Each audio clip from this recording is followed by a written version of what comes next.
Hello, everyone. Wow, ¿cómo We're getting a theme estás? song. I'm so tired of it, bro. I'm so tired of it. We're getting a theme song. Like, there's an app for that. So, yeah, it's been kind of a hectic day. So, we're kind of missing. Okay, we out right at the bat, guys. We're kind of missing my The head of co-host, the spear. the man at the head of the table. We're kind of missing him right here. Emergencies happen, so we're gonna see if we can make it work. Okay, this might be a shorter episode, okay, than usual. But you know what? They can't all be 2 hours long. Maybe you guys will get some sleep with us. So, you know, No, but only yeah. I can do that. Wow. Austin, while you're here, what were your thoughts on the Sonic trailer? We actually had a Sonic fan stop by. Two Sonic fans stopped by last night. So, you know. Oh, y'all had a Sonic fan while I was in a hospital, getting an arm wrapped up. Mm-hmm. Yeah, Bricky I thought it was Walls' okay. arm stick thing got broken, so we had to fix that. But we're good. Yeah. Uh, yeah, it's just wrapped up in bandages. It's not like it's kind of pain, but not enough to stay in the hospital. But uh, I like Keanu Reeves acting a little bit better here. I still hate that he's playing the full edgelord Shadow so far. I wish anyone who knows Sonic Ridge 2, Shadow had fun before like the real turn. This man was having fun being evil. This man And enjoyed it. SA2, also, there's a lost art, but in SA2, he smiled a lot in that game. People forget how much he smiled in the game. So, you know. Yeah, Shadow was maniacal. He was having so much fun being evil that I kind of wish we got here because the whole serious, sad thing we already got with Knuckles and laughing. They gave him a gun. 10 out of 10 for me. Sonic Shadow 5 fan here. First full Sonic game I beat. It was the longest one possible as well. I think next to Sonic Chronicles, I think it is one of the longer Sonic games. Yeah, if you want to fully beat it. Yeah, I think it's number 3 right now. But I liked everything about it. I like the Ben Schwartz. Ben Schwartz humor is getting worse, I think, at Sonic. Yeah, the Konichi what out of context sounds terrible to me, but Yeah, the Knuckles gag though, with them tied up and Knuckles having turn was fine. And I don't see why Tails needs a jetpack. No. Because if you look at the way he flies faster anyway, he's not using it. You know what I mean? He uses jetpack to catch up to where they are. And like after he just speeds off without using it. So it's like what's the point? Which is funny because the whole point of Tails learning to fly was to keep up with Sonic in the game. So like it's just weird that they just didn't say, "Oh, they didn't keep up with Sonic with his tails." It's just like whatever. But who knows? Maybe so I thought that was odd. Yeah. Having Gerald just being in prison the whole time is an odd choice too. I get they just want to do the double, Jim Carrey stuff, like the out of pocket random ass Santa elf part of the trailer. Yeah. There's no amount of content that's gonna make that a good, like legitimately. It's gonna be funny, but it's not a scene that needs to be in this movie. Not for a grieving grandfather and his vengeful son. That better be their first meeting before they meet on the arc or something, because it feels weird. Or maybe that's the post-credit scene for all we know. He gives Eggman some under the tree and it's goddamn metal sign. Who knows? There you go. But it was better than the first trailer. There's still some stuff I'm iffy about, but we'll get through it when we get through it, I guess. Yeah. Cryptid said something interesting. I wanted to hear your thoughts on it. He was suggesting that Gerald, that he's not saying for sure, but he says that he would have liked it if Gerald was the Eggman from the games, and so Jim Carrey could be his own Eggman. You want the RT Eggman robotic differences thing? Yeah, and you said that idea, and I think I really liked it. I was like, yeah, actually, that would have been kind of dope if they do that. That would be kind of dope. So. Yeah, the people don't know, in RT Comics there was Dr. Robotnik, and then another one named Eggman. They're two separate people at some point. Yeah. But I would have been fine with that too. I do kind of wish they kept Gerald skinny though. I think since they're both fat, they should have did what Cryptid said. But it feels weird to think that Gerald's just in prison, just getting fed good. You know what I mean? Right. This man eating well in prison. They there for this man a 5-star chef. That's true. But yeah, I guess it's Austin's thoughts. Austin's the other Sonic fan on the channel, so I figured while he was here, get out the way. I'll give it like a 7 or 8 I'll give it a 7.5. Yeah. But yeah, all right, without further ado, I guess we should get into our introductions. Hi guys, welcome to the Comic Phanatic podcast. Tonight is our special episode for Comic Tuesdays, Phanatic Night Reviews, where we review the comics of the week that we have been reading, or I guess books or novels in some of our cases. We have a playlist that you can watch that will show our forever opinions that never change, because we never change our opinions ever, of our movie reviews. Like Aquaman. Don't say it. Like don't say it, don't dread it. The Aquaman, okay? The Aquaman movie review.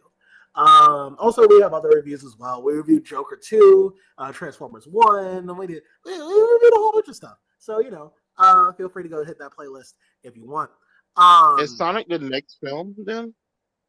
Yeah, Sonic should be on it, unless a Craven comes first. But I don't know if I want to review Craven. We'll see. Oh yeah. Oh, Craven's the same day too. I guess it's put on which one. Oh, Craven's the same day. Then sucks to it. It's not happening. It's not happening, bro. Yeah, you just do a double feature when you go. Just watch both. Go walk and drink some next day. For Craven, nah. Watch Craven first, and then then wait till the cool down period be Sonic. Yeah, I guess so. Yeah, get angry. Yeah, get mad at this. I was like, oh yes, what a nice Christmas tree. If it's good, at least. Yeah, it could be the Gladiator in Wicked, the Wicked Gladiator of December, I guess. But yeah, don't forget to like and subscribe. Really helps us out, and also leave a comment too, talking about your thoughts on the comics we talk about, or just comics you want us to talk about. We might read them. I make no promises. But yeah. Yes. I'm open to doing at least one issue. There you go. Well, there you Intriguing. go. Yeah. Yes, as I said before, I'm pretty sure it is I, Jake Tylenol, the one, the only, the chronicler of the Bionicle, as I've become in the recent month or two. Yeah, and that's me. I guess it's my turn. This is so yeah, awkward. we get this in a certain order, so without the order, it's kind of weird. So. A bandage bricky wall here. So now I'm blue eyes, pink blush, and bandages is on a random wall. It doesn't make sense. It doesn't look good, but it's happening. Yeah, it happens. We had to do our best when resurrecting you. So, and someone who isn't here messed it up. So, that's why you're bandaged. So, yeah, sorry about that. Anyways, I'm Richter, also known as the Witch of Jotunheim, pronouns they, he, and I just watched one of the worst clips I've ever seen in my life while trying to look at gay DC couples. And it was from Riverdale. If anyone was curious, I'll let you figure that out. Thank you. Riverdale is bad. I refuse to accept it's a good show. No, because I refuse to watch it too. I only seen clips. Yeah, well, that rant included. Together, we form the Fanatics, and we talk about the news and reviews of the week. As I mentioned before, Tuesdays is our special comic nights on our episodes, Phanatic Night Reviews. Yeah, I already said all the stuff that I usually say at this point. Really, without Cryptid. Cryptid's usually always here, so I'm kind of thrown out of sorts. But we are -1 today, but don't worry, we still have a great episode planned for you. We will be talking about, as you can see, some IDW Knuckles Anniversary, which came out 2 weeks ago. I didn't feel like reviewing it at the time, but I guess, to fill out the space, I guess I will review it. That we have that cover on he's on the cover, patting a small child. Are you looking at the picture? We also have TMNT. Of course, we have our beloved Avengers Academy series returning back to and we also are continuing the Bionicle saga as we enter the pre-teen phase of the Bionicle lore. All that said, feel free to follow us on our social medias. Which, let them know. Well, yeah, obviously follow our socials, because you could subscribe here first and press that little notification bell as well. It should still look like a bell if I'm correct. You can also follow us on Twitter at ComicFanatic69, where we do post the links to the episodes. Practically 98% of all the episodes, you can find the links on there. Because sometimes I'm not there to post the links. So I'll post them whenever I can. Which But does their best. yeah, it's just like some of the ones that I'm not able to be there automatic, like the post automatically. Yeah, then those get posted later. But besides the point, if you don't want to follow us like as a collective, you can just follow me on Twitter at Witch of Jotun with an E instead of a U. I do post things on there sometimes, but sometimes I just like to look at things on there. Don't worry about it. You can also follow me on TikTok and Instagram at witch_of_Jotunheim. I do post lots of things on TikTok, and then also on Instagram. I might post some art later. I don't know yet. I have not decided. Yay. You can also follow me on Tumblr and Blue Sky as North Star Aria. I'm trying to post on those two more, so stay tuned for that. And yeah, if you want to find Mr. Bricky Wall, he literally told you what he looks like right now. So yeah, you can probably figure out how to find him. And if you want to find Jacofer, tell the audience where you are at right now. Currently, I'm following the Toa Metro on the road back to Metro Nui. I'm sorry. We just left Metro Nui to go to Metro Nui. So we're Even he can't keep track of it, y'all. That's all on the story arc he and goes going back on and like forth, back and forth. this. But listen, it's not about the destination. It's about the journey, the friends that we make along Our the way. town is about to be known for 50% Spider-Man and 50% Metro Nui. Yeah, there you go. But yeah, all right. Ready to get into it, guys? Yes. Okay. We're gonna start with Knuckles' 30th anniversary. So I know this is the year of Shadow, but Sonic Team didn't forget Knuckles. They just put him in the back seat. So this officially became the year of Shadow and Knuckles. This is Knuckles' 30th anniversary issue. I wasn't really interested in reading this at first because it was like I don't really. I'm okay with the classic Sonic stories in IDW, but they don't really lead anywhere. So I rarely find myself eager to go back and see what happened. Like I thought it was a cool thing when they first did it, but then I was like, well, these stories don't mean much to the main storyline going on, so who cares? This was written by Ian Flynn, and I was actually pleasantly surprised. There's a sentiment going on online, even from Ian Flynn haters, that he struggled that he well. Not everyone likes his interpretation of the modern cast. The classic versions of the Sonic cast is exactly kind of where they want them to be. And I think this book highlights why people feel that way. So the Knuckles 30th anniversary plot is basically Knuckles is kind of reflecting on his life as he always does anytime we start a Knuckles adventure. He's always like, oh, I'm the last of my kind, da da da da. And then he thinks about how during their last adventure at the time, this was during the events of Sonic Superstars, he ran into another Guardian. As you can see on screen, this will be Trip. I think she's like a dragon or something. I forgot what her title was, basically. But Trip. Knuckles wants to ingratiate her into being a proper Guardian like he is, because he knows what it's like being the last of his kind, and also the only hope for the world. Only when he tries to teach Trip, he finds that he realizes that these two couldn't be more different from each other. And so hilarious hijinks ensues. I think Trip, the way they do Trip in this story, I think on her own, she could have easily been kind of just another throwaway, happy girl who gets sad very easily type character. But I think pairing her up with Knuckles of all people instead of Amy, like in the game, was a very smart decision. I like the way that their characters bounce off each other. Again, these two could not be more different from each other. How Knuckles tackles being a Guardian is not the same as how Trip does. And while Trip has a lot to learn in her own right, that doesn't mean the way that she does things is inherently wrong. She's brave and she knows when she has to step up. Another piece of lore that we got introduced in this is that Trip is actually not the last of her kind, which I think is hilarious because Knuckles came in being like, with the whole like, I get it, kid. I know what it's like to be like you, to be alone and to not know your place in the world. And she's like, my grandpa's like right over there, and so is like my entire village. So like, I don't know what you're talking about. And so I like that bit of dialogue as well. I also like how this issue reflects how Knuckles handles relationships at this point in his life, as a stark contrast to how he acts in the modern era. We get flashbacks to Knuckles hanging out with the other crew, like Sonic, Amy, and Tails, and he kind of, well, not intentionally, he does come across as kind of a bully. Like he does, he makes Amy's kind of scared of him in one of their outings. And Sonic's just typically just like annoyed with how brash he can be. And he kind of belittles Tails' feelings when he finds out that Tails is scared of lightning. And as Knuckles reflects this, he realizes that like the way that he acts is not really healthy to like a good friendship, like healthy to like to just maintaining the people in his life. But that doesn't mean that he doesn't have his soft side, which also gets shown in this issue, how he does rectify those mistakes shortly after. So he applies that same lesson to Trip. Like when he first starts with Trip, he's not really treating her right, but through remembering how he and his friends interact, he finds a better way of training Trip, which is basically the gist of the issue. I did kind of like that. I did like that little big brother vibe that he has with Trip as the issue goes forward. I have a question. Yeah, what's going on?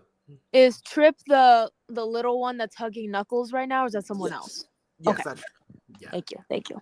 Yeah. I do like this issue. Again, the only problem I have with it is that these stories tend not to go anywhere. Because the main story once again is in the modern series.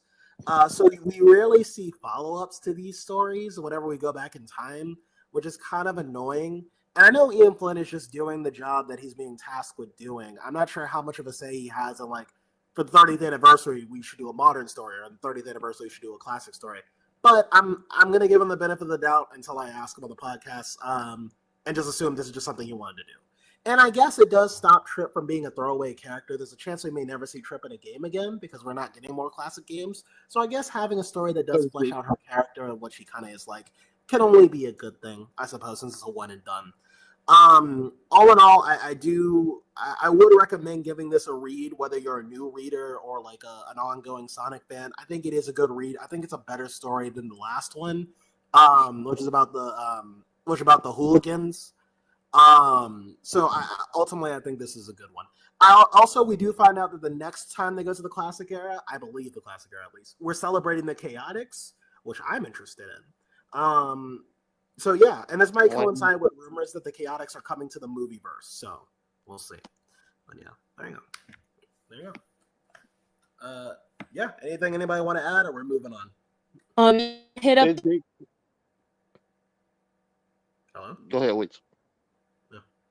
Our podcast. As you should ask the author, like the writer, to probably pull up on this one day. A cool little interview. For $100. Jake has officially asked his fans questions. Yeah. And also for people who don't know, Ian Flynn, the writer for the comic, has his own channel with his co-host Kyle called the Bumblecast. You can ask him questions about the book or just nerd stuff that he's into as well. For like $5 if you just want to ask one question, but it goes up depending on what you want to ask. So, I would like to point out that it's Jake's fault we're not getting more classic games. Yes, it's specifically my fault because I'm a proud modern fan. What? Lol got booted off. Yeah, I totally forgot to do this part. But yeah, all right, that was the Knuckles 30th anniversary. So unless anybody has anything else to say, we'll move on to the next one. Knuckles is cool. It's kind of sad to wait his anniversary on someone else, though. Say it again. It's kind of sad to share his anniversary with somebody else, though. I think the thing is like there's nothing else that can be said about Knuckles. Honestly, like the first page, I'm like, okay, like that's why like when I saw the preview for this, I kind of didn't know, like I kind of didn't want to read it because it was just stuff I've seen before. Like the first page is just Knuckles doing the same history lesson we get every time with him, and it is in the classic era, so it's like there's only so much I want to see about that. I think it's fine, especially since we're not going to really. Again, I don't think we're going to see Trip anytime soon. But if this was something like, I don't know. This is like a character in the modern age. Like if we were doing like a Trip Tangle anniversary series, I see that complaint. I just don't see it with Knuckles personally, just because we've seen everything we can about Knuckles. So mainly because of Ken Penders, but that's another story. But yeah. All right, with that, we'll move on to the next one. Austin, you're up. Bro. Yeah, I wasn't on watch. Okay, I told you guys. Submit it early. I sent you a photo. I know. You said it way too late. I was busy. I didn't have time. Hey, we all had lives, man. Yeah. I sent them as soon as I possibly could. There you go. What you got to do is start asking us like Thursdays to start sending pictures. That we You got guys to could do just now. Like right send it after Monday we night. read something, we start sending pictures. Yeah, send it Monday night. But it is what it is. Well, so what's the story we're talking about? We're talking about Phoenix #5. So people don't know because I don't think people are reading this book. Well, people read this book, but not us. On a side note, Marvel been killing DC in sales, bro. So anybody who keeps saying DC comics are better than Marvel, it hasn't been like a few years now. Even Yeah, Batman's not in the top 10 right now. That's how bad it's gotten. that's what Ooh. we're on the absolute timeline right now. In the top 10 was Wonder Woman and some else. Mhm. But Phoenix #5. So people don't know this book has been reestablishing what Jean Grey the Phoenix is after that bullshit Krakoa era, which stated that the Phoenix is now all life in every human being and every little thing, anything that ever exists. As a result, they made one Scarlet Witch's power, the power of chaos magic, the opposite, the yin to the Phoenix's yang. So all creation and all destruction, which is why Scarlet Witch is so powerful and her limits are, no limit. As they keep going out their way to tell us every time something happens. But we meet Eternity, who's been wrapped up in clothing. He's not just a naked man anymore. He kind of look like a mummy. That guy. When they kept talking about, look at this new entity, it's just Eternity. Like I said, Oh, okay. uh, y'all had to look it up for yourself. He looks cool. He has a cape with like the universe on the inside and stuff instead of just his naked body. But What's he's wrong with trying his to naked convince body? me. This is a grown man.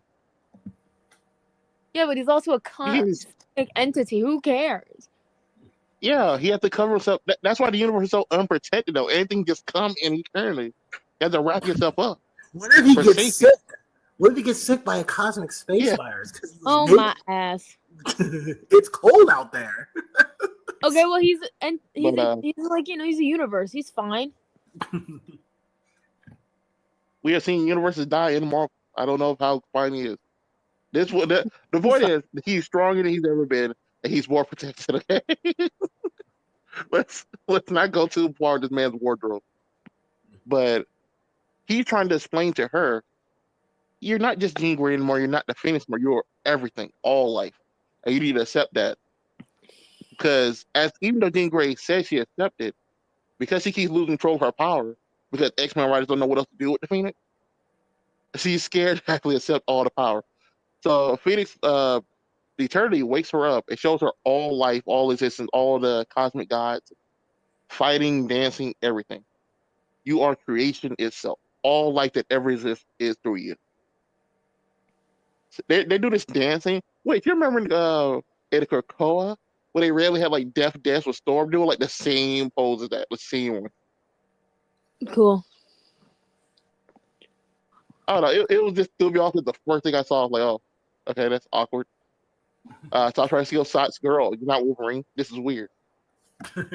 You ain't Scott. Imagine You getting ain't Logan. rinsed up What are by you doing Eternity here? himself. Imagine Eternity himself showing up to risk you. That's crazy to me. Well, you gotta look presentable. But basically, he's giving her a pep talk. I didn't do the last issue on this channel, but she was fighting Gore the God Butcher and getting her ass whooped. So Eternity just showed up, kind of be like, "Hey, yo, you need to embrace your full power and become a cosmic entity because you're making us look bad. You're Wait, embarrassing us." when did Gore come back? Gore technically never really died. He just basically the all black. The sword is him now. So long as the sword exists, he exists. They revealed Okay. this in King Thor #5 like a few years ago, and then he showed up like every now and then. Oh. Every night he showed up in everything but Venom, like the King in Black. That's fucking That's what I'm weird. saying. Like, I never even Right. heard him in the biggest event with the sword. I was like, what? Huh? I didn't know this was a thing. No, he's pretty cool, but he served his purpose. Now every writer wants to write him, and it just overplayed him now.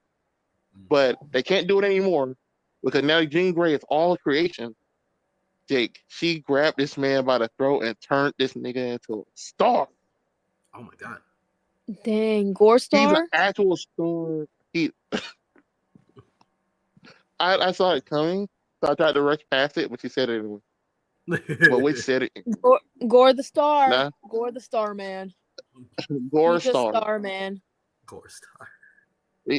But she balled him up, turned him into a star for another galaxy, another system. But just like always, the Phoenix, this scares some people.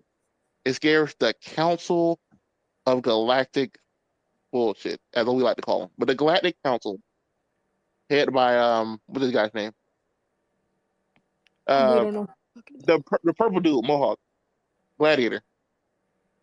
I met Is his a voice Gladiator a actor. scroll? Oh, you're talking Oh, about really? Was he nice? Oh, go ahead, Butch. What was it? No, I met Gladiator's voice VA this past weekend. Oh, that's cool. Was they cool? Yeah, he was cool. All right. Shout out I to that made guy. I made the bird people joke and he thought it was funny. Yeah. But this isn't just the Shi'ar. That's why it was hard to remember simply. It's him. It's Oh, the basically a shit. representative for all the major it's basically a representative from all the major people in space. So it's a scroll here, Shi'ar here. I think one is for a person that kind of like Thanos. So I guess he's a Eternal or a Deviant or something. There's a horse here from who people don't know. There are horse aliens in Marvel. One of them is That's one what of like Beta Ray Bill 9 is. Black Bolts. No. Raider Bill is not a horse alien. He looks He's the like a thing that horse. got experimented on. Why he got experimented on. This is why he looks like that. But that's not how his people look. Oh yeah. There's an I mean, actual he looks like it. two-legged. There's an actual two-legged horse people, and Black Bolt is married to one of them. He has 9 wives. Medusa just the Valid. main one, and one of them is a horse. One is a shrimp-looking thing underwater, and the rest of them all look kind of disgusting. So I'm not gonna go over them. You know what? Yes, I'm being judgmental. Pop off Black Bolt. He doesn't like them. He just marriage Still for good. like Game of Thrones type thing. Yeah, Still did it. marriage is convenience. But they're like the Phoenix is a threat again.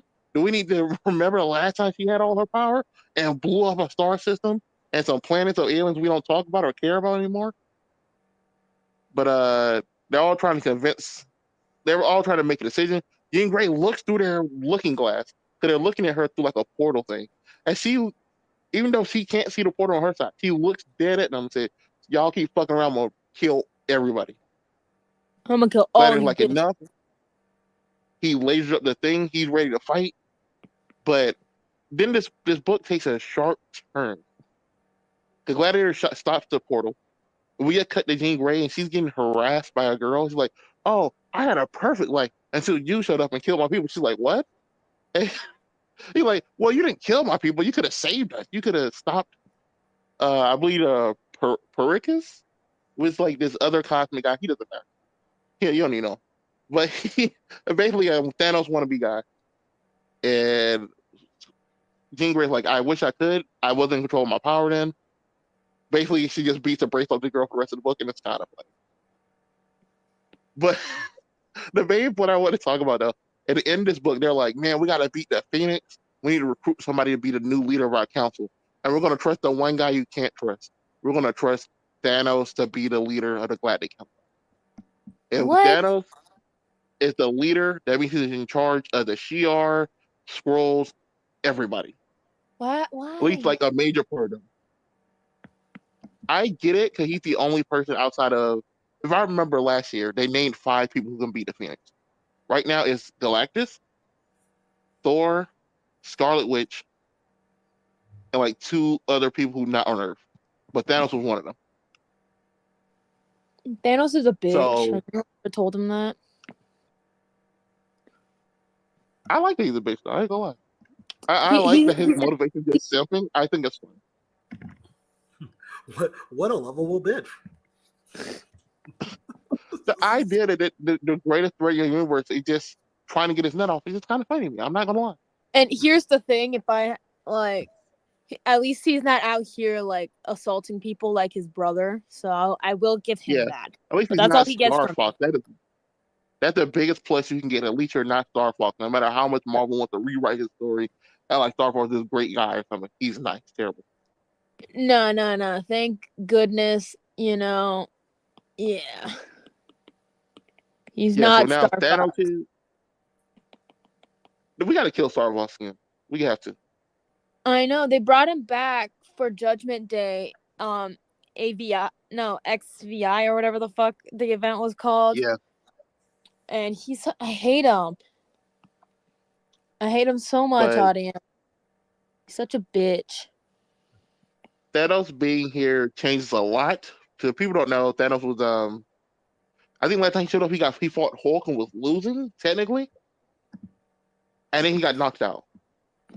But him being here changes everything on the cosmic scale. In issue 2 of this book, I believe she beat the Black Order. Thanos' children in the movies. Y'all remember that? But in the comics, they're just his boys. And they kind of banned him a while back. It's But just I the think this boy. is going to lead to it's basically what Thanos and his boys, bro. I kind of miss when they're all running together in Infinity War. Infinity. That was a great book. But it kind of feels like we're getting back to that. I think this book does a great job explaining the cosmic side of Marvel. Each issue, because we haven't really had a cosmic book. I want to say like 5 years. Even we do, like Guardians of the Galaxy doesn't really explore the cosmos anymore. They kind of just stop the random threat you already know about. It would be great to have a Wiccan and Hulkling book so that we can explore the cosmic verse. Is he still even king of everything? Is that even a thing Yeah. now? Yeah, he's still king. I wonder how. That's what he should be here then on Galactic Council. Why is I think he's Gladiator busy. and a different scroll here? Yeah, but it's like, I Sometimes don't know. you send your representatives because you are doing things like hanging out with your husband. Yeah, 'cause it doesn't look like there's a Kree here, unless this guy who I don't recognize is a Kree. Then I guess that would be fair. Yeah. Sometimes you But just get representatives to go do the things you don't want to do because king stuff is boring. yeah, but Thanos is back. He's back in charge after his own solo book. A lot of people were disappointed with this run. People just wanted, as we call it, they just wanted a Cyclops Jean Grey book. You know what I mean? Down to Yeah. earth, let these cities to do stuff. But a cosmic book is what Marvel needed. I don't know if it had to be the Phoenix, but I'm glad it kind of is. And that's all Fair I'm saying. enough, honestly. So, any other thoughts? Not really. No. Sounds like I I heard mean, that they keep changing the art every 2 seconds. Is that true? we got Yeah. some great art. We got some great art here. So, that was pretty good. I am Phoenix. Yeah. I have died 50 million times. Like me and Quentin Oh yeah, Quire that are reminds fighting me. to see who's died the most in the Marvel universe. That reminds me. I really need them to go back to the bar with no names and have the villains like set up a betting pool of what heroes are dying and when they're coming back. I would like to see that in comics. I just wish it was. And then there's gonna be another bet that goes on to see who's died more, Jean Grey or Quentin Quire. Ooh, I had a story cooked up. If I ever became in charge of Marvel, I have a story cooked up addressing people coming back from the dead. I just give me If I was in charge to write stuff for Marvel, I would bring a certain character back who hasn't no. been here for 10 years. My story. If you Wait, die, you're staying dead. wait. To be fair, they are kind of addressing with the X-Men, one of the X-Men books. Apparently, the people who got brought back through Resurrection are getting like super sick and they might be dying again. Until a writer Obviously, needs this them. might not be a permanent thing. Yeah, Yeah, it feels like a return to the legacy virus from the 90s to a degree, but we'll see how that goes. Yeah. Oh, 90s, 80s, I don't remember. The virus that died was Colossus. Good to know. But Deathstream is just doing But his own thing, so he's fine. That's just part of his mutation. yeah, I really feel like they need a book where Mr. Death just goes off about everybody coming back to life and messing up the cycle and all that other stuff. But we'll say that for another day. Yeah, another day, another time. All right. Anyways. All right. With that said, I guess we're moving on to the next one. Yay! Avengers Academy number 21. A hero. So, fun fact. This isn't actually based on any of the members of the school. This is a story about Arnie Roth, who is Steve Rogers' childhood best friend. Then what the fuck is the point? Well, we're getting to it.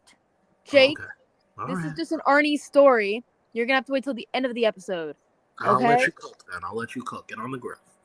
Thank you. Jesus. Anyways, we start on the Lower East Side in 1939. A long time, like once upon a time, you know. So we see these hooligans. I'm calling them hooligans because they're looking like hooligans, you know, white boys in t-shirts and pants, You know the drill. and bats and batons and shit. You get the idea. Hooligans.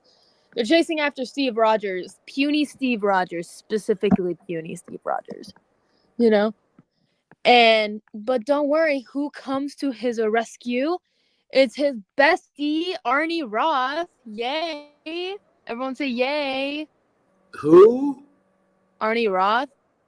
What? That's not Bucky. Don't fuck. I forgot. Oh, wait, no. Uh, Yeah, that's right. In the movies, Bucky was a childhood friend. In the comics, Bucky was a child. That's right. Yes, Bucky was a child. Right. Yeah. Yeah. So basically he's protecting Steve with with his own version of a shield with the trash can lid, because I get it. You know, why not? You gotta do what you gotta do. But guess what? The hooligans are gonna start hooliganing. Is that a word?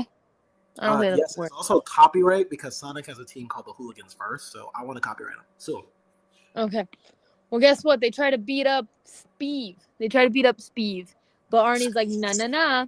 I'm Stevie's an artist. You gotta appreciate some culture over here, and beats them up. You know, and the hooligans run away. You know, so slay. And guess what? They hang out in the alleyway where they almost got beat up, right. and you know they're just chilling. They check up on each other. It's great. And you might be wondering who's narrating this story. Well, you're gonna have to wait and see. I Okay, thought you're it gonna was have to you. see who's narrating the story. It's not you? Well, I'm reading it out, but I'm not the one in the story narrating it. Oh, okay. Well, Yeah. So, Steve tells Arnie up because you know he got hit by the hooligans, you know, and so they go back. You know, they're gonna go on their way home, you know. But guess what? Arnie's making dinner, making brisket, and guess what? A new Two Gun Kid comic where he fights Dracula in this one. Oh my god, Jake! Just like the movie that the kiddos watched. Yeah. A callback to a past issue. Oh, I kind of want that movie to be real. I need Two Gun Kid to pull up in one of these movies one of these days. What if he only has one gun? I'll be then he's not Two Gun Kid. He'll be One Gun Kid. One gun, but it splits into two guns. How about that? Okay, that works. Yeah. Okay. Well, this is a cowboy story though. He's a cowboy. Well, futuristic cowboy, you know.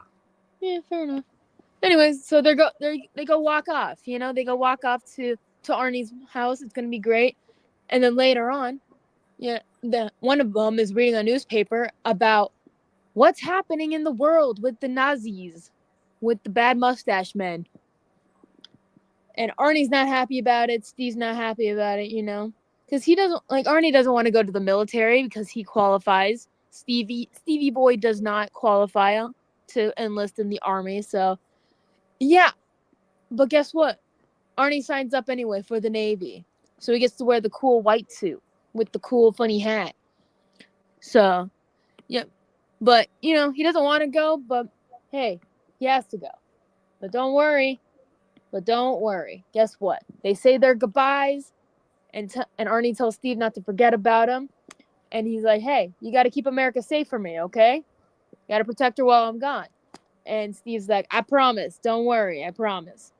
He's like, you better come home. But guess what? He never did.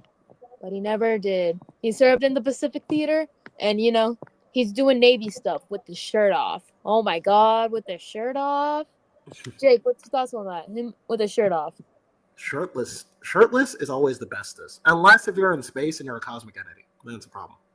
Yeah, then it's a problem specifically if you're a cosmic entity with no shirt on. You're in space. There's so many germs. Space germs. Space germs. We'll get back to space germs later. Okay. But regardless, you know, Arnie's over here playing games with his fellow Navy people. He's flirting over here. He's watching some Captain America movies, as you do.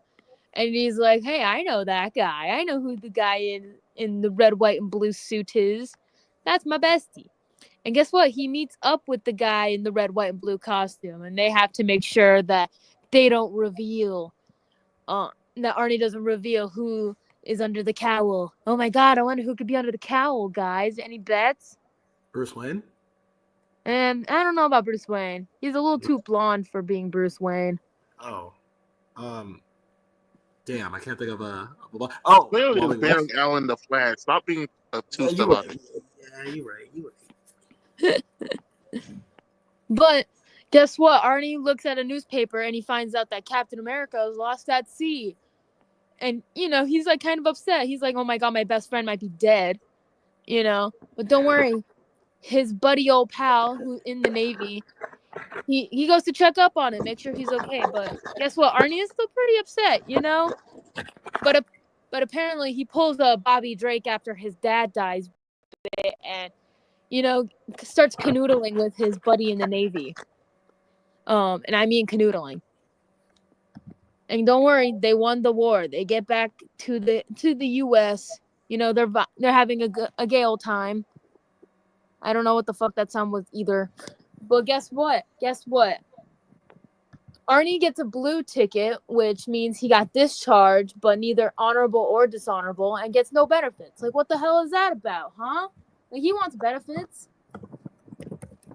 Yeah. And, Arnie's like, what do you mean I get no benefits? And the guy is like, you know why. And it's like, if you're smart, you'll stay quiet about it. So, yeah. You could probably guess. What he meant by that. If you know, you know. But he made a new home in San Francisco with his buddy Michael, that's his name. And they're having cute couple times. And guess what? They find out that Steve is still alive, y'all. Oh my god, Steve is still alive. Jake, how are you feeling with Steve being alive? Wasn't he always? Kind of. He's kind of alive. Isn't the American spirit never dead? I don't know. How do you know it's Steve? You may have seen this 4-foot man, and then seeing a 6'6" dude. And I'm like, that's my best friend there. He realized it when he was masked. Don't worry about it. That's all I have to say. Don't worry about it. He sees the spirit of America inside his eyes, and that's how he knows. Okay. Yeah. Also, Cryptid's not here tonight, Jake. So I don't know. I'm taking his place. But anyways, they meet up. They're like, "Oh my God, Steve, do you remember me? Like, it's been a hot second." And they freaking catch up because it's been years. Arnie's over here living the best life that he can, and Steve's over here. He just got back out from ice. So obviously one of the first things he decides to do is go see if his best friend from childhood is still alive. How old is this guy? Old enough. This was probably back in the day. I think I don't remember exactly when Arnie Roth was introduced, but I know it was at least a couple decades ago. I can tell you that much. I don't remember. Google. No, I mean, if he's alive when Steve got ice, that's like 70 years. Yeah. Well, regardless, Arnie's canonically dead. Did you know that? He's canonically dead. No. Well, now you know. He's been dead for a while. Anyways, yeah, they go to the funeral of Arnie's love, Michael, who he claims that he was his roommate. Which, okay, bestie, roommate, got it. We all know. But guess what? We cut over to a scene with the Red Skull and Captain America. I wonder what they're doing over there. And the lady who's also there, I'm not going to get into who she is until later. She's like, behold, Father Arnie Roth, the captain's dearest friend and a deviant and degenerate. And so basically they kidnapped Arnie Roth, put him in this clown suit and make him sing a dumb song, and he's like, he doesn't want to do this, because no one likes the Red Skull unless you are a Red Skull fan. I don't know, you tell me. But guess what? Arnie is killed by the Red Skull. And yeah. But yeah. The Red So Skull kills another man. yeah, the Red Skull kills a gay Jewish man. Just Again? letting you know. Yeah. Sorry about that, y'all. I hate to break the news to you. You know? And so the Red Skull punishes the lady, who's dressed in all black with the gold jewelry, you know? And basically he's like, you couldn't break one soul. I'm dying over here, wench. This is how the world will remember me. And so yeah, we find out that the lady in black is apparently Red Skull's daughter, allegedly, so that's not fun. But guess what? As the ages passed in recent era, because we're now in the modern era, can you put the next picture up? These The one people picture you are got. old. What Jake, put the the next picture up, fuck? please. Yeah, don't worry about it. If, We'll get to it later. if that's she, that makes her like 60. This bitch is You- old. Yeah, This- he's been around. He's been around, kind of. So, Captain America decided to erect a statue of his best friend. You know, because Whoa, pause. pause. Yeah, give Austin some time to figure this out because apparently he did some googling. There you go. He did Yeah. the fact check. Yeah. So, a statue of Arnie Roth was was put up outside of a community center. So that's two queer characters in Marvel Comics that have their own queer centers for named after them. North Star did get one too, just letting you know that now, but he didn't get a statue until he died one time. But I don't think that's still around, but don't worry about it. You know how superheroes are. Anyways, so Steve promises to make sure that no one forgets about Arnie. You know, he makes that promise. And then we see some people just chilling out in a park. One of them kind of looks like either Nova or Tommy, which I know it's not either of them. But guess what? Some ghosts don't die as easily.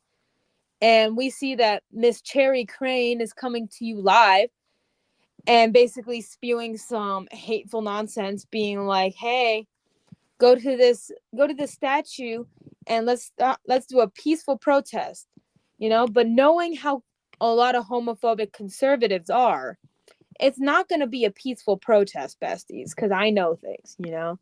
I know how things are. She might put on this sweet little front, but trust, she is not sweet or little. She's a bitch. So you see the people with their guns, their American flags, their bats, you know, and they all stand outside of the Arnie Roth Community Center in front of his statue. So that's where the issue ends. Yeah. Thoughts on the issue so far? Well, sounds like an interesting time.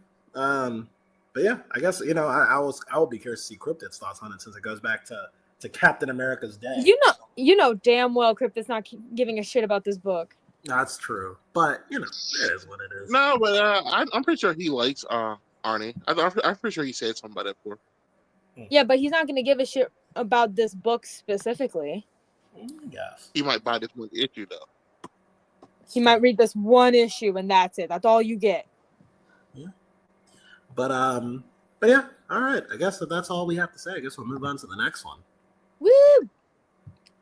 All right, guys. Have fun, Jake.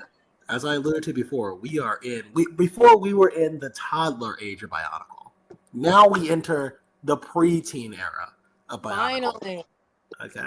Our stories are gonna be a little more edgy, but not in like a bad way. Just like we got a little more grit to them.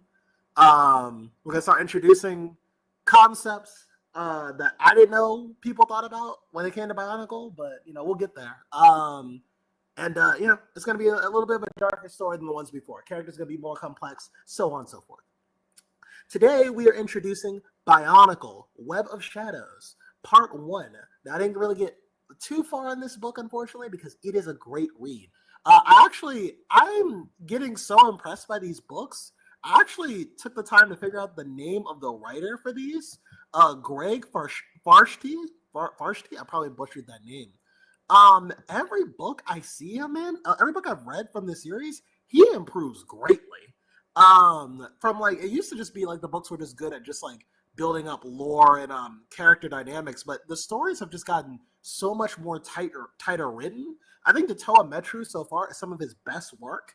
I've heard that the stories get more convoluted when we start getting to the Toa Ignika saga onwards, but I'm not too sure about that, so I guess we'll see. As this book stands, though, Web of Shadows, what are we doing here?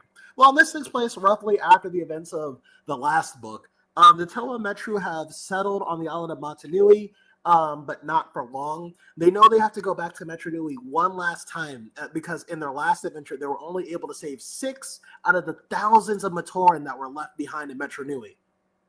While they managed to keep them in a safe place, there's still the potential for danger to harm them, so they have to go back and save them before something bad happens. Fans of the Bionicle Web of Shadows movie knows that they are in grave danger, but we don't know quite what danger yet. This book, so far, I think the standout character for this book I've been reading is Bakama, my favorite Toa of all time. Bakama in the book is a lot more quick to anger than I thought he was in the movie.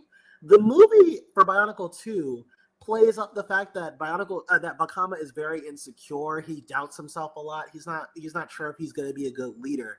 And in the book, that was the case. But up until this point, Bakama is now being way more assertive. Which the movie alludes to in the beginning that there's kind of been a thing for Bakama, but not to the extent like the book goes into it. For instance, I think there was like a time he has a vision, one of his many visions that he has, where he can tell in the future at some point they're going to lose their powers, and he's not entirely sure if this is something that needs to happen, that's going to be a good thing or a bad thing. So he calls the Toa together to ask for a contingency plan, like, hey, if we lose our powers, maybe we'll put a portion of it into these Toa stones, so maybe another team of Matoran can find it, become Toa like we did, and continue where we left off. And half of the team is like, well, all the team just like, I don't know about this Bakama, and half of them are just like, Bakama, you sound dumb right now. But I like that Bakama doesn't. I agree. But I like that Bakama bucks up though. He's like, when Anua of all people, who's usually bickering with him, is like, hey, this is dumb. I'm not doing this. And Bakama's like, no, you will do this. And it's not because someone convinced you. It's because it's the right thing to do. You are going to do it. And Anua's like, all right, fine, whatever. Nah, we should have jumped. But I do like this direction for Bakama. I also like that there's also bringing out his worst traits that will get shown off by the time we get to the third movie. When Bakama is a novice leader, so he's kind of being, I wouldn't say too controlling, but he is kind of belittling the Toa without trying to. In his mind, the Toa aren't really doing as much as they should, even though they're pretty much doing an adequate job. But anytime they slack off for even a little bit, Bakama's like, we got to keep moving. Why are you slacking off? Stop goofing around. We got to go. Because he's really concerned about the Matoran safety. He doesn't like them being just a Metronui by themselves. And it's both annoying to the team, but also impressive to the team. Nokama, as usual, is a sympathetic aide, trying to make sure that his mental well-being is okay. But Bakama is pretty much like listen, we got to get this done, and then I'll be calm. We also get, also doing an amazing job in the Toa Metru series. We get more things setting up the future. So basically, we get stuff like the Borak and another cameo. We also get to see the Toa Metru find the Borak tunnels, which are going to lead them to Metronui, which kind of makes sense when you understand where the Borak are. But yeah, we get to see that. We get the return of the Nui Jaga, one of the first enemies the Toa Mata faced, and also the Rahi Nui, the big monster that the Toa Nuva faced that Bakama defeated as a Turaga. We now get to see the Toa fight them for the first time, and this thing is fucking strong. I think this book does a stronger showing for it, leaving a more lasting impression. Because it really is a fight that comes down to the wire when all the Toa but Bakama and Nuju are defeated. Another point I do like about Bakama in this is I also like to bring up is that I do like that how in his plans he will put himself in them. He doesn't really, if he doesn't need the Toa involved, he won't really say it. He'll say hey, you use your powers to set me up so I can do this thing. And I even like how Nakama brings up like Nakama. That's all cool and all, but like we also have powers too. We also would like to contribute as well. So I did like that kind of like dynamic as well. I guess when it comes down to it, this current arc, I'm really enjoying. The Toa Metru are way more experienced than they were in the past. The fights are more complex than they were in the past, which I really enjoy because we're breaking kind of the monotony of the fights previous books. Um, but the Toa Metru still have a long way to go before they become like the legendary heroes they need to be to save the day. Also, another thing I did want to bring up as well that I liked is how all the Toa powers matter. I think when I watched the movie, I was kind of like belittling Wanua because his power is just basically being a flashlight. But that power comes in handy when you're traversing the caverns on the way to Metru Nui. Nokama also had a power that they found use for her Mask of Translation. I like how it has come in handy with them being able to read traps and all this other stuff. And I do like how her powers are able to calm down some of the beasts that aren't actually as aggressive to them. We also get a bit in the future as well. Because if for those who forgot, the Turaga, so the Toa Metru in the future become Turaga, and they're explaining the story to the Toa Nuva. We do get some information from the future talking about how hard this story is to tell. While the original story, like the one we did in the last book, was a difficult story. It's nowhere near as difficult as the hardships they went through during this section. So I kind of like the foreshadowing here, how even just like, and we'll get to it in a bit, but when the Hordika get introduced, we do get a tease of how painful of an experience, how humiliating that experience was for them. So I do like the Bro, tell them foreshadowing. about spoiling stuff, man. Listen, I'm just setting up the future because if you watch the movie, you know what's going to happen, but you know what we're getting to. But you know, um, but yeah, Bionicle Web of Shadows is I think it's actually kind of the Bionicle series is increasingly becoming one of my favorite books to read. Again, I'm not going to speak for the whole series. I'm only speaking for what I've read so far.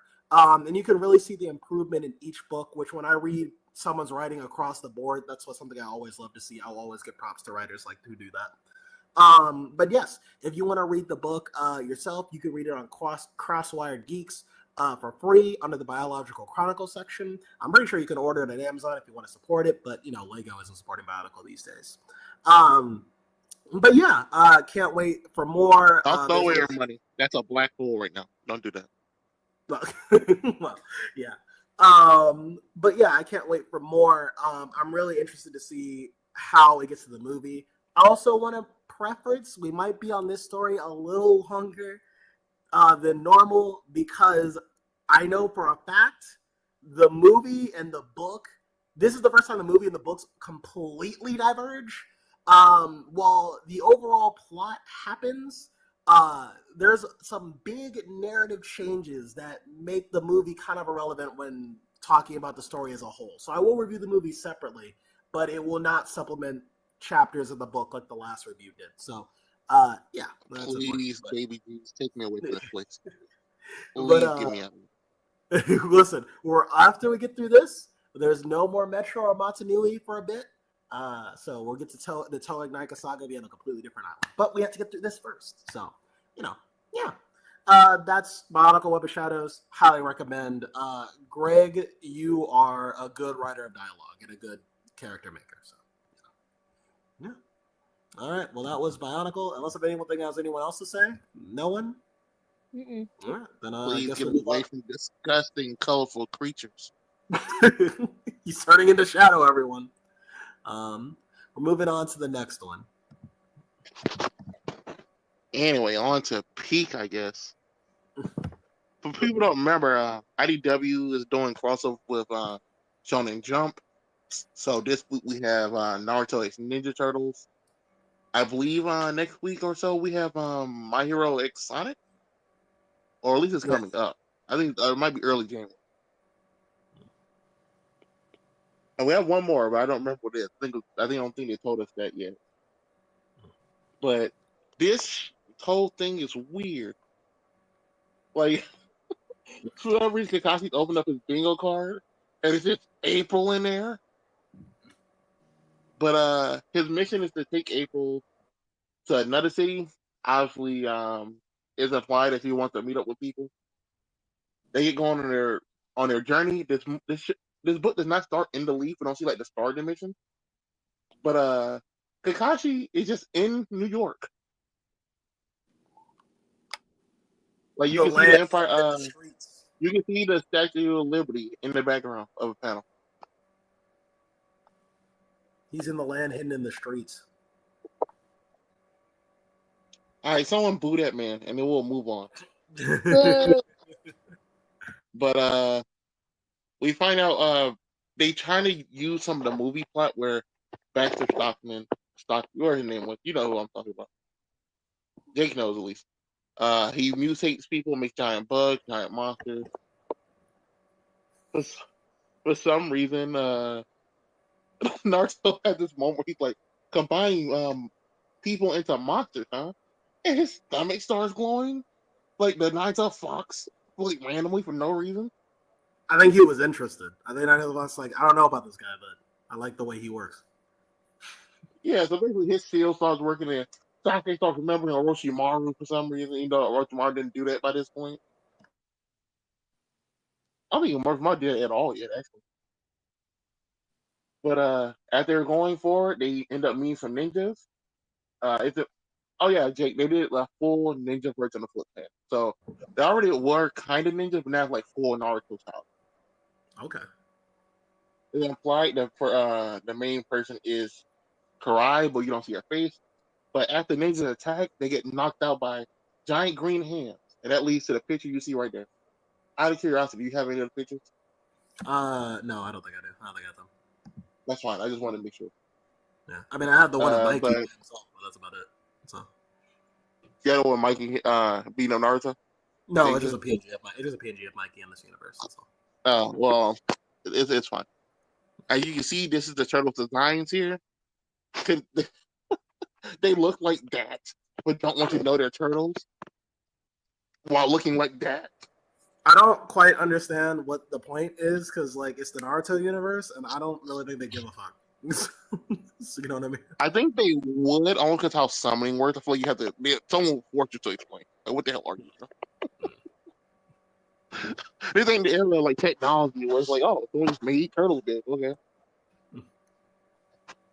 Hmm? But you get to see Splinter like, so you have teenagers with you.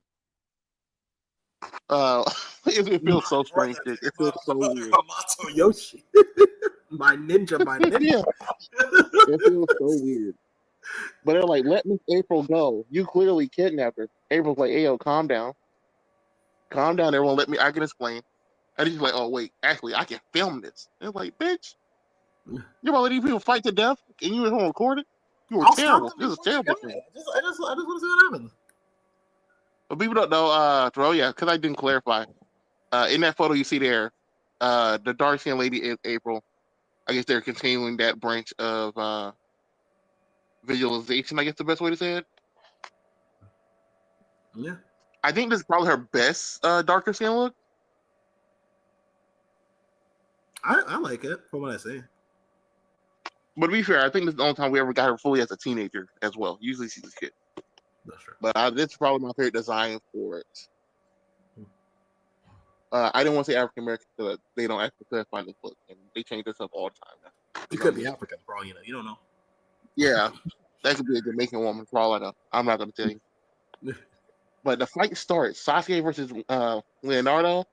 And honestly, Leonardo ain't taking that shit, bro. Leonardo took his swords out too. Leonardo's about to murder this child. It bro, felt like they're opposing on the Team 7 so hard right now, bro. And you know what's worse, Jake? What's up? Who do you think fighting Sakura right now? Donnie and Mikey. No, he's fighting Wrath. Why? Because Donnie and Mikey got to fight Naruto. This is pre. Oh, I guess Naruto isn't that good yet. I guess he's like, all right, like he's not the special yet. To be fair, for some reason, they already gave Sakura her super strength. Oh, so this is so like, there's no place in canon where this fits now. It's just a story. So we just have to take things for granted. Okay, all right. Yeah. Well, to be fair, the book start with Kakashi in New York, so I guess you are taking it for I, granted. I just like the idea that like Sasuke tried to leave the village and Naruto said, "Stop, please," and he was like, "Okay." Yeah, but she tries to scratch she tries to cut Raph's shell. It blocks it. And she punches the wall behind him and everything shatters. He's like, "Cripes." It's like, bro, what? You don't say that. Cripes? Right. What the fuck? Who said His that? dialogue's the bad. Raph. Oh. Oh no. That. I mean, Even then, not on Cripes purpose. himself isn't a phrase that he used. Like, it feels weird. Yeah. I don't know, man. It's not a word I see anyone use. Well, on him. Yeah, that's all I'm saying. Yeah. But Naruto started trying to show off. He's dodging. He's doing pretty good. He lets his shadow clones, but Mikey is pretty equipped to handle shadow clones with the nunchuck. And Donnie just isn't letting anything get close to him regardless. Kakashi's fighting Splinter. Obviously, he tried to hit him with a lightning blade. He misses. Splinter does like a full ninja thing, like a full Naruto thing, and lightning shoots up from the ground. I think he does one hand sign hard telling this image I'm looking at, but he did ninjutsu like just straight up. So That tells me that the ninjas can. They just don't want to.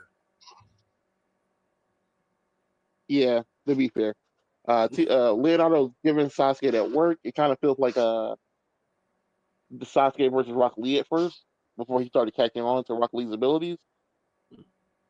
Raph starts mounting his comeback, but him and Sakura are just dead even. So it feels like whoever wrote this didn't want to write Sakura accurate at all. I just don't want people to say she's useless, bro. I just don't. I don't want to That's perpetuate. basically what it feels like. They're not letting Raph live or not letting her win either. They're like, we'll just stall. Naruto and his Shadow Clone still trying to fight Donnie and them, but funny enough, he tries to kick Michelangelo's head.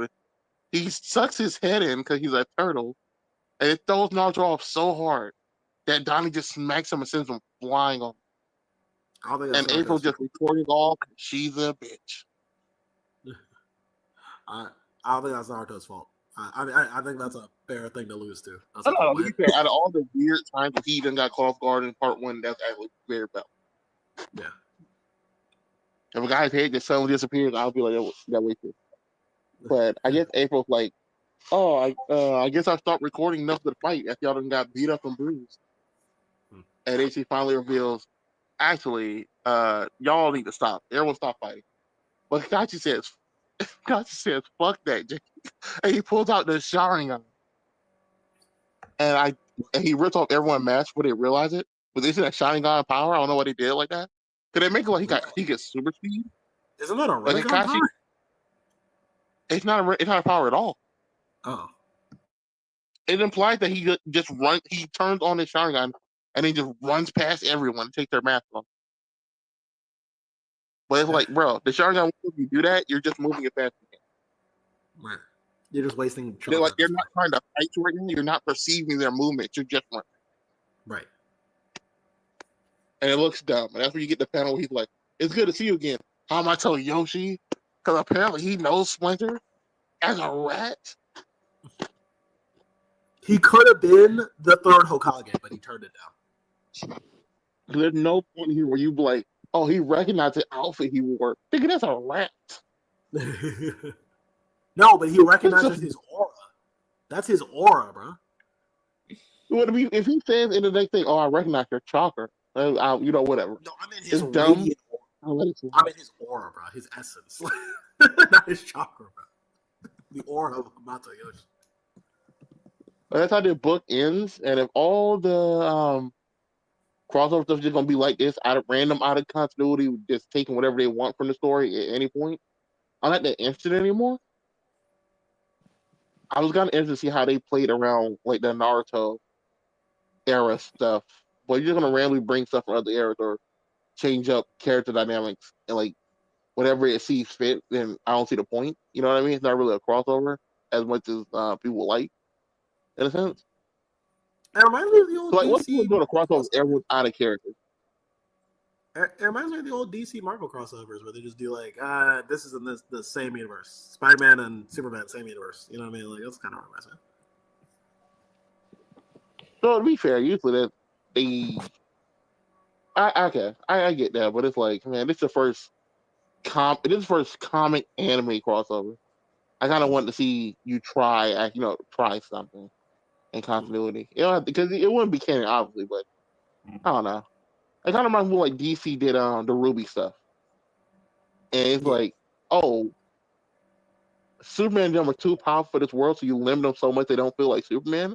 And when you bring them over to the DC side, it's like you're doing all this unnecessary stuff by giving everyone semblances, and half of them don't fucking matter. Yeah. We had like a whole conversation about it, like the extra powers didn't mean anything. So it kind of reminds me like that. And this makes me worry even more for the Sonic IDW, the Sonic My Hero thing, You know what's crazy? You because explain we this both book. said that Sonic's not a superhero. So how is that going to work directly? And now I think they're going to make him a more heroic superhero type thing. You explain this book made me be like, oh, you know what? The art. Oh, I guess also the art was pretty cool. The art is pretty fucking dope for what I'm saying. But I think I'm like, you know what? This sounds fine. But I don't know how it's gonna Sonic is gonna translate to My Hero. That seemed like the weirdest thing. Like Yeah, Naruto and TMNT is like fine, but this is weird. Yeah. So other than April, there's not really a lot of problem with this book. Once you say, oh, once you just accept it in its own continuity. But when you think about Sonic specifically and how I don't want to say misguided, but misused he's been, especially like with his characteristics and how much he's been changed over the years, I'm actually scared to see what Sonic they do. Because you know they're going to put Sonic into My Hero world. right. And I don't Yeah, think it's he's going to probably be gonna be like cool. I think he's going to be a fucking poser. it's probably gonna be like some shit like, oh, over in South Island, those fucking animal people are over there. We gotta stop them or I something. would have tied it into, I don't know if you remember in My Hero, there's a giant blue furry lady that Vigilante Deku saves. Hmm? I will have her tie into it, where you find she's really from the South Island, and You know she what you knows Sonic. you So know when what you everything do? gets bad, she calls Sonic there. You know what you do? You do SA2 again, but you have Shadow and like One for All.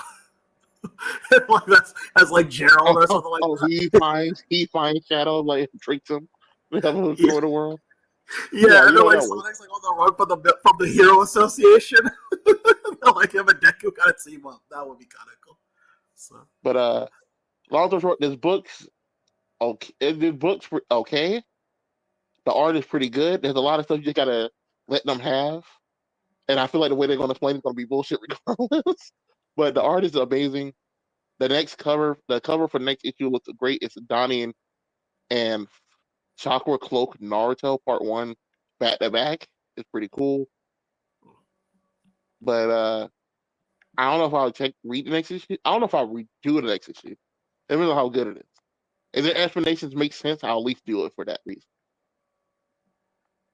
yeah, I'm really kind of interested in how the turtle dynamics are gonna go. I don't know how much you can delve into Naruto because at this point Naruto's a kid, so he's probably in like his I'm lonely and I'm just acting out to get attention phase. So I just kind of I mean, the turtles don't really have any connection there because they're like brothers, but I don't know. Like, I don't know. We'll see. You know, They still know what it's like to be outcasted.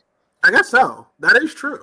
So maybe that's why Yeah, they but it's also like at this point, Naruto's also like, well, Sasuke's my best friend. I'm all connected to him, and I can like it feels weird because they just take continuity for anything in this book right now.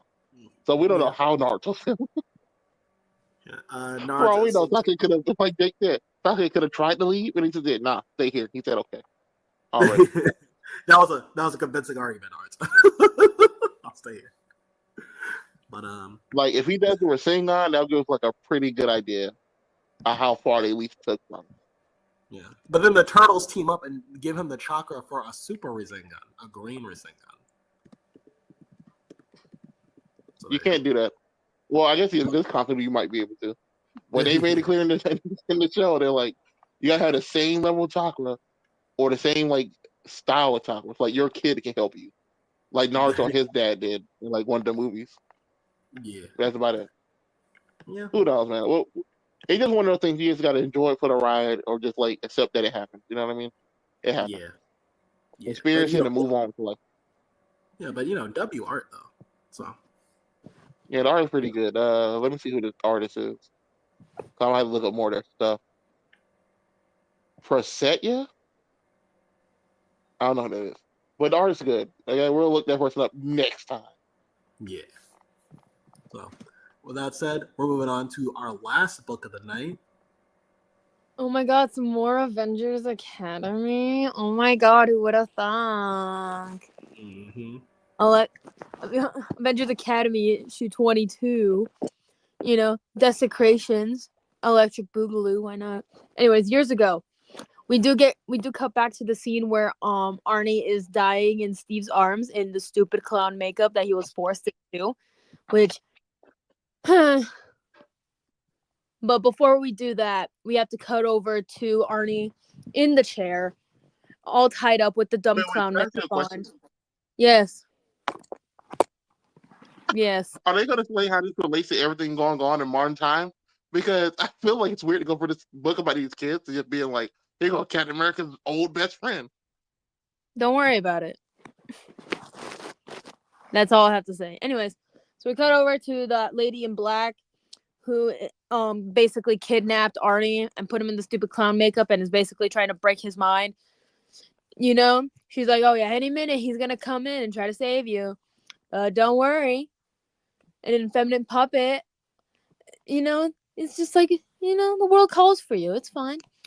It's only like, you know, Arnie's just like going through it. He doesn't want to be in this situation. He just wanted to live his fucking life and not have this bigoted asshole bitch over here just ruining it for everyone. You know? But guess what? Arnie asks, "Who is she?" And she takes off her hood. Can you turn to the next picture, por favor? As Austin is gone. Jake! Jake! Jake! What's up? Can you change to the next picture, please? Yes, the next. You mean the only? Yeah, the currently only picture. I had more pictures, but it's fine. Anyway, so we find out that the daughter of Red Skull is Cherry Crane, also known as Sin, apparently, because she's a person of many names, a Nazi of many names. Who would have thunk a Nazi had multiple names? Damn. Why they keep making Nazis hot? Hey, Austin. No, no. Nazis are not hot. I wouldn't do it. I'm just saying, I stop doing it. Anyways, yeah, she's trying to fuck up with his brain, you know, but guess what? It's not going to actually work because if you're going to be homies with Captain America, you got to be pretty strong, you know? But anyway, so we cut over to the modern day where people are rioting at the Arnie Ross statue. And I mean rioting. I don't mean like peacefully protesting because these are a lot of bigots. Lots and lots of bigots. And we see a news anchor talking about what's happening. And so we cut to inside the building, the community center, with Aaron working the front desk, you know, making sure that people are okay, you know, whatever. It's all good. We cut over to Kari, who's doing a support group. And then we see Justin, our sweet baby boy. Jake, you can go back to the cover if you want. I don't want to see this Nazi on my screen. Thank you. We see Justin, baby boy Justin. He's bringing lunch to Aaron, and he has his name written on the bag with a little heart. Don't worry about it. And he's like, "Hey, I'm here to just like bring my friend his lunch." And the cop is like, "No can do, bestie. Protest happening. Your friend should have gotten a better job," you know.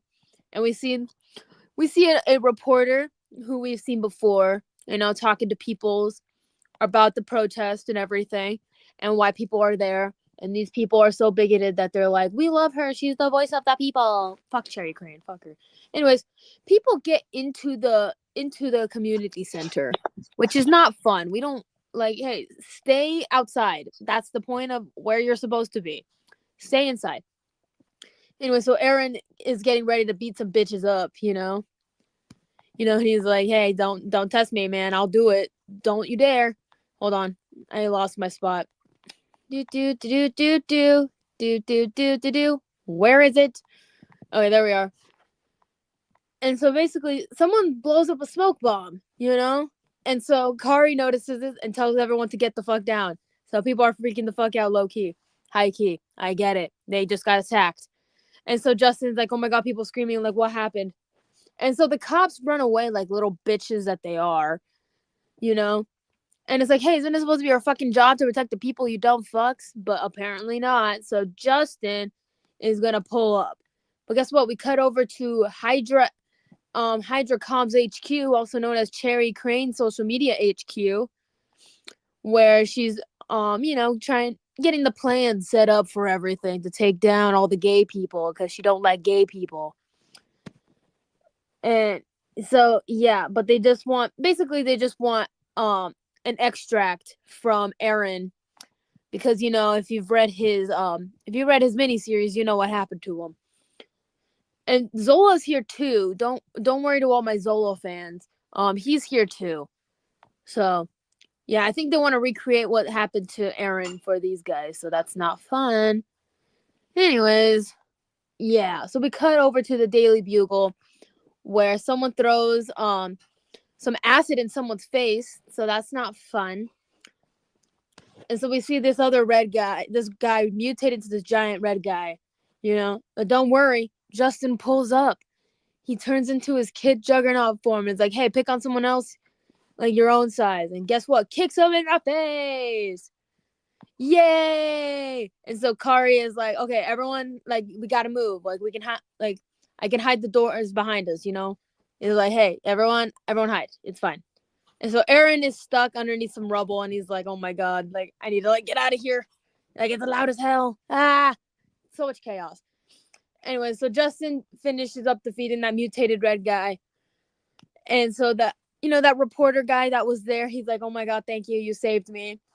And guess what? Guess what he does? Guess what the little redheaded reporter does with Justin? Austin, do you want to guess? Jake, you want to guess? A kiss to the mouth. All time. How'd you guess? That's exactly what they do.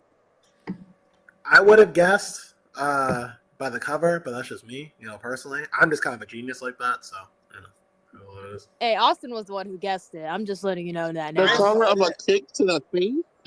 That what the cover is. I thought about it, and I think that's more valuable than saying it out loud. Okay. But anyway, so yeah, his camera crew is like, maybe we should like just pan away. Like, we're still alive, bestie.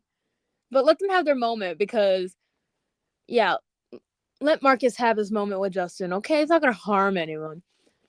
But anyways, so Justin's like, my friend's still inside, like, I need to go get him. And so Marcus is like, oh yeah, I have to actually do my show. My bad. And so they notice that there's a chopper up like in the sky with the Daily Bugle logo, and Marcus is like, we don't have a chopper. So that's not fun. So we cut over to Sin, and she's like, well, father, you were right as always, while holding a red helmet that kind of looks like her father's skull. And she's like, sometimes the old ways are best. And no, it's not, bestie. Just letting you know that now. So Justin makes it inside, and he finds Aaron, and he's like, oh my god, are you okay? And Aaron's like, Justin, my ears, I think they got hurt. Like, I can't hear too good. Like, are you okay?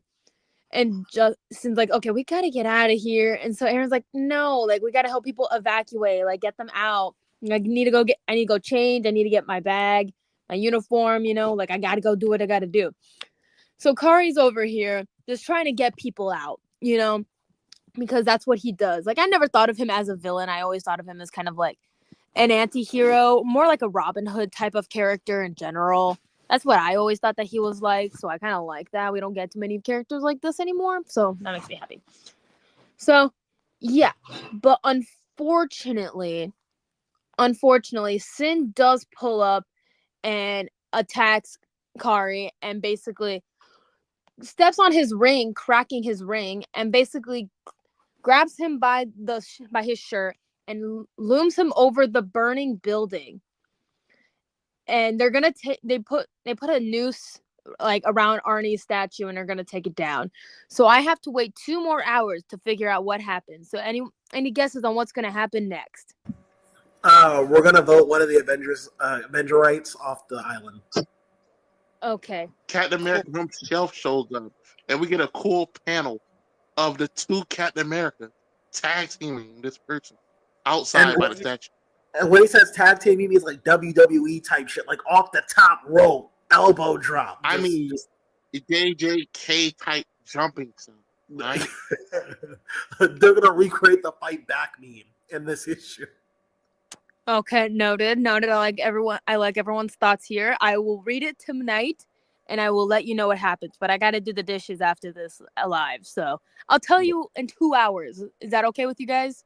That's okay, but not okay for our audience because they'll have to know next week that was it. Unless you guys follow me on social media where you could see me talk about it beforehand. Oh, we got special behind the scenes, special first looks. There you have it. We didn't even charge you $5 on a Patreon, so Exactly, because we don't even have a Patreon. we don't. But support us, and we might. So, Yeah, if we get enough subscribers, we might consider doing that. yeah, well, there you go. I mean, But, if you want to give us money, right. If you want to give us money, I'll send you guys my Cash App. But yeah, fake we'll gun slide to the your cash up in the chat. but gun to your head, give us money. You know what I mean? Or subscribe, like. But yeah, that was it. Like or dislike. I don't really care. If you don't like gay people, I guess dislike it. I guess. It gives us engagement anyways. Leave a comment, subscribe, turn on the notification bell, and just vibe with us. And yeah. Yeah. Yeah, but that's everything. So I think next week will be our usual Monday nights. Hopefully, we'll have our full team of fanatics back in action. Well, technically, we've never had our full team of fanatics. Yes, that is true. There was lore from the before time. Yeah, what he said. Yeah, from the before the time before time. But yeah, okay. I guess that means we're out of here. So thanks for stopping. See you guys next week, or whenever we'll talk to y'all's. And yeah, have a good night, audience. Yeah, later. Bye-bye. Bye.